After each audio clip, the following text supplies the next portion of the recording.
প্রিয় দর্শক, আপনাদেরকে শান্তিবার্তা চ্যানেলে স্বাগত। আজকের যে বিষয়টি একটা বিরাট তত্ত্ব কথা নিয়ে আজকে আসা। আপনারা যদি শেষ পর্যন্ত শোনেন, অনেকটা আনন্দ উপভোগ করবেন এবং তত্ত্ব কথাগুলি জানবেন। আপনারা জানেন, ব্রহ্মা বিষ্ণু মহেশ্বর, এই ব্রহ্মা বিষ্ণু মহেশ্বর নাকি আমাদের কেউ সৃষ্টি করেন, কেউ পালন করেন, কেউ আবার সংহার করেন। কিন্তু বাস্তবটা কি সেটা বলবো, এবং ব্রহ্মা বিষ্ণু মহেশ্বরের মাতা পিতাকে সেটাও বলবো। আর এই ব্রহ্মা বিষ্ণু মহেশ্বরের যে জন্ম মৃত্যু হয় সেটাও বলবো।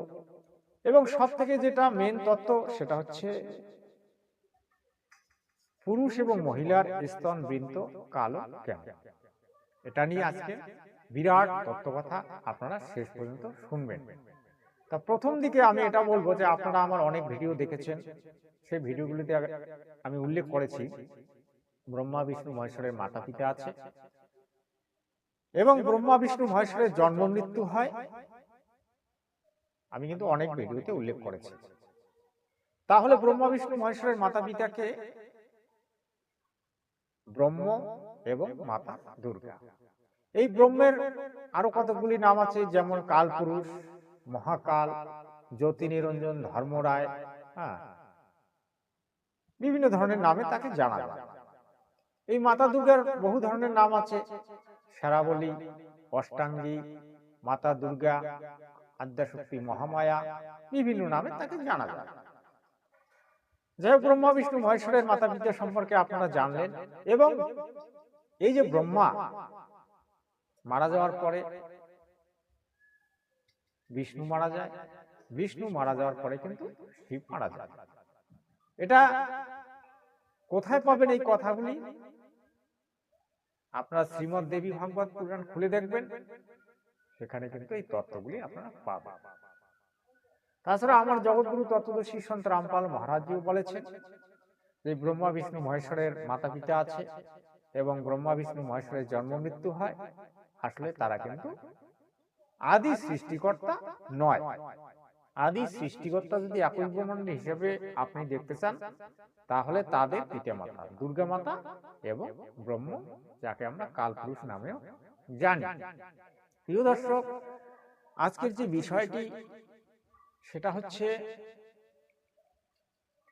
আপনারা ভগবানের ভক্তি করেন, সকলেই কম বেশি ভক্তি করে, কেউ দেবতার ভক্তি, কেউ ভগবানের ভক্তি, বিভিন্ন ধরনের দেবদেবীর পূজায় মানুষ আজকাল বেশি করে।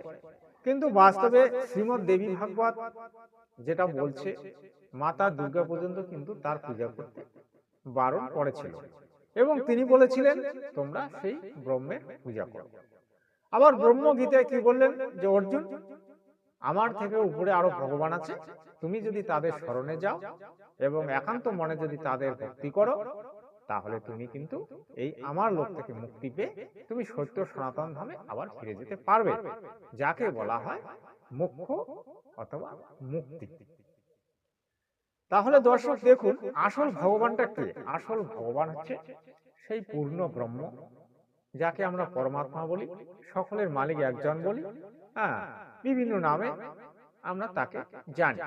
তার কয়েকটি নাম আমি উল্লেখ করব: সত্যপুরুষ, সত্যম এবং সত্য কবির, বিভিন্ন নামে তাকেও জানা যায়। তো প্রিয় দর্শক, আজকের যে মূল বিষয়টি সেটার দিকে আসবো। আপনারা জানেন যে আমরা পুরাণে উল্লেখ পাই কমসে কম 3বার সাগর মন্থন হয়েছিল এবং শেষবারে সাগর মন্থন কালে গরল উঠেছিল, যাকে আমরা সাধারণ ভাষায় বিষ বলে থাকি। দেবতা এবং দানব মিলে যৌথভাবে সমুদ্র মন্থন করেছিল। সেই সমুদ্র মন্থন কালে সবকিছুই উঠেছিল, অমৃত থেকে শুরু করে ঐরাবত, ধন রত্ন, যা কিছু, হ্যাঁ, এমনকি আমরা যাকে বেদ হিসেবে জানি, 4টা বেদ, সেটাও কিন্তু সমুদ্র মন্থন কালে উঠে এসেছিল। তো দর্শক, এই যে যখন শেষ সাগর মন্থন হলো, সেই শেষ সাগর মন্থন কালে কিন্তু সাগর থেকে সেই গরল বেরিয়ে আসতে শুরু করলো। এবার এই গরল যখন বেরিয়ে আসতে শুরু করলো, গরল আর থামার নাম নিচ্ছে না। তখন দেবতা দানব ভয় পেয়ে গেল। ভয় পেয়ে তারা কিন্তু বিষ্ণুর শরণ নিলেন, ব্রহ্মার শরণ নিলেন, ব্রহ্মা বিষ্ণু মহেশ তিনজনেরই শরণ নিলেন। এবার গুরু দায়িত্ব কিন্তু পড়ল শিবের উপর, কারণ তিনি অনেকটা শক্তিশালী। তখন তিনি কি করলেন, দেবতাদের মঙ্গলের উদ্দেশ্যে, মানব জাতির মঙ্গলের উদ্দেশ্যে, জীবের মঙ্গলের উদ্দেশ্যে তিনি গরলটাকে তার সিদ্ধির বলে পান করলেন। যখন তিনি গরলটাকে পান করলেন, এবার গরল পান করার পরে তার কিন্তু যে মানসিক এবং শারীরিক যে শক্তি তিনি ধীরে ধীরে হ্রাস পেয়ে গেলেন এবং তা তিনি দেখলেন যে তিনি মৃত্যুর দিকে ঢলে পড়ছেন। যেহেতু ব্রহ্মা বিষ্ণু মহেশ্বরের মাতা দুর্গা, মাতাকে তারা সকলেই চিনেন জানেন এবং মাতারই তারা সাধন ভজন করেন, কিন্তু তাদের যে পিতা ব্রহ্ম তিনি কিন্তু এক জায়গায় লুকিয়ে থাকেন। তার নাম হচ্ছে গম্ভীর গুহা। তিনি সকলকে দর্শন দেন না, এমনকি তার যে 3 সন্তান আছে তাদেরকে দর্শন দেন না, কারণ তিনি অভিশপ্ত। তিনি প্রত্যেক দিন 1 লাখ মানব শরীরধারী জীবাত্মাকে তার তপ্তশিলা নামক পাথরে ভেজে তার গন্ধটা গ্রহণ করে এবং সওয়ালা উৎপন্ন করে। এই কথাটা প্রমাণ যদি আপনারা দর্শক চান তাহলে গুগল সার্চ করে দেখবেন যে প্রত্যেক দিনই কিন্তু 1 লাখ মানুষ মরে এবং সওয়ালা কিন্তু উৎপন্ন হয়। তো প্রিয় দর্শক, যে মূল বিষয়টি সেটা হচ্ছে এই যে গরলটা যখন শিব ভক্ষণ করলো এবং মৃত্যুর দিকে ঢলে পড়ল, তখন তিনি কিন্তু দুর্গা মাতাকে স্মরণ করলেন। দুর্গা মাতা তৎক্ষণাৎ উপস্থিত হলেন এবং দুর্গা মাতা চিন্তা ভাবনা করলেন যে পুত্রকে কিভাবে বাঁচাতে হবে। তখন তিনি কিন্তু তার স্তন খুলে তার পুত্রকে দুগ্ধপান করালেন। মাতৃদুগ্ধের অনেক শক্তি, যেহেতু তিনি আদ্যাশক্তি মহামায়া, তিনি অনেক কিছু করতে পারেন।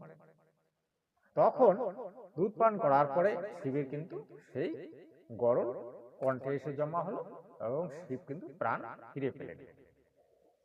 কিন্তু এবার মাতা দুর্গা দেখলেন যে তিনি এবার কি হারালেন, তার কি হলো। এবার মাতা দুর্গা কিছুক্ষণ পরে তার স্তন খুলে দেখলেন তার স্তন বৃন্ত কালো হয়ে গেছে। তিনি কারণটা খুঁজলেন যে কারণটা কি। তখন তিনি দেখলেন শিব যেহেতু গরল পান করে মায়ের স্তনে মুখ দিয়ে দুধ পান করেছিল, সেহেতু মায়ের সেই স্তনটা কিন্তু কালো হয়ে গেল। এই যে কালো হওয়ার পিছনে রহস্যটা আজকে আপনারা আমার শ্রীমুখ থেকে শুনলেন এবং এর প্রমাণটা আপনারা শ্রীমদ্ দেবী ভাগবত পুরাণেও পাবেন এবং কোথায় পাবেন, আদি শিব পুরাণে কিন্তু এটা পাবেন। আমি গ্রন্থগুলির রেফারেন্স দিয়ে বলছি, এগুলো মিথ্যা নয়, এগুলো সত্য কথা। তাছাড়াও জগৎগুরু তত্ত্বদর্শী সন্ত রামপাল মহারাজজিও কিন্তু এ সম্বন্ধে প্রচুর প্রচুর ব্যাখ্যা দিয়েছেন। আপনারা জগৎগুরু তত্ত্বদর্শী সন্ত রামপাল মহারাজজিকে চেনেন জানেন, তো সন্দেহ নেই। যাই হোক, ভিডিওটাকে বেশি লম্বা করব না, যেটা মূল তত্ত্ব সেটা আমি আপনাদেরকে বলে দিলাম। এই ধরনের তত্ত্ব আমি প্রায় নিয়ে আসবো এবং যেহেতু আমি দীনকৃষ্ণ ঠাকুর তথা বাংলার বড় বড় কীর্তনীয়দের ক্লিপ নিয়ে ভিডিও তৈরি করি, নিজস্ব তত্ত্বকথা বলার চেষ্টা কম করি। তাই এখন কিন্তু প্রায়শই আমি আমার নিজস্ব তত্ত্ব তুলে ধরবো বা শাস্ত্র তত্ত্ব তুলে ধরবো, যেগুলো পরম সত্য এবং গ্রন্থের মধ্যে রেফারেন্স দেওয়ার চেষ্টা করব। প্রিয় দর্শক, যারা আমার ভিডিওগুলি নিত্য নৈমিত্তিক দেখেন তাদেরকে ধন্যবাদ জানাবো এবং আপনারা যদি সত্যি আসল তত্ত্বগুলি জানতে চান তাহলে আমার চ্যানেলটিকে ফলো করবেন, আপনারা কিন্তু সঠিকটা জানতে পারবেন। দর্শক, ভিডিওটাকে লম্বা না করে প্রায় শেষ করে আসি, কারণ মানুষ অনেকটা আজকাল সকলেই ব্যস্ত থাকে, অনেক লম্বা ভিডিও তারা পছন্দ করে না আর তাদের দেখারও সময় হয় না, তাই 10-15 মিনিটের ভিডিওটাই বেশি করে আমি তৈরি করি। তো প্রিয় দর্শক, আজকে এটাই বলবো যে আপনারা আমার ভিডিওগুলি প্রায় যারা দেখেন তাদেরকে অনেক ধন্যবাদ। আর আগামী ভিডিও আমি এই ধরনের আরেকটা তত্ত্ব নিয়ে আসব, যে তত্ত্বটা হয়তো অনেকে জানেন না, যে পুরুষের লিঙ্গ কিভাবে তৈরি হলো, পুরুষের লিঙ্গে আগে কতটা লম্বা ছিল, পুরুষের লিঙ্গের ক্ষমতা আজকে এত কেন কম, এই যে তথ্যগুলি আমি কিন্তু নিয়ে আসবো। তো প্রিয় দর্শক, আগামীতে যে ভিডিওটা আসবে বহুতই ইম্পর্টেন্ট ভিডিও আসবে। তো আজকে আপনাদেরকে বলবো যে ভালো থাকবেন, সুস্থ থাকবেন। আপনারা অনেকেই জানেন যে সামনে ভোট 23শে এপ্রিল এবং 29শে এপ্রিল। তো ভোট কাকে দেবেন সেটা তো আপনাদের উপর ম্যাটার করে, সেটা আমি সঠিকভাবে বলতে পারি না। তবে আমার বাংলা ফার্স্ট নিউজ চ্যানেলে আমি অনেক সময় বলি, এটা চ্যানেল তো সেটা নয়, এটা হচ্ছে শাস্ত্র নিয়ে আলোচনার চ্যানেল, এটাতে বলতে পারি না। তো পরিবর্তনের যেহেতু ঝড় উঠেছে, তো পরিবর্তন তো নিয়ে আসতে হবে, এটা আপনারা জানেন। তো আর কি বলবো দর্শক, ভালো থাকবেন, সুস্থ থাকবেন, আমার ভিডিওগুলি সর্বদা দেখবেন, এই বলে আপনাকে অনেক ধন্যবাদ। আর সকলকে সৎসাহেব জানিয়ে ভিডিওটা এখানে শেষ করছি। আবারও বলছি, পরমাত্মা কি জয় হোক, গুরু গোবিন্দ কি জয় হোক, সকলের জয় হোক, সকলের মঙ্গল হোক, দেশবাসীর জয় হোক, সকলেই বলবেন পরমাত্মার জয় হোক, সৎসাহে।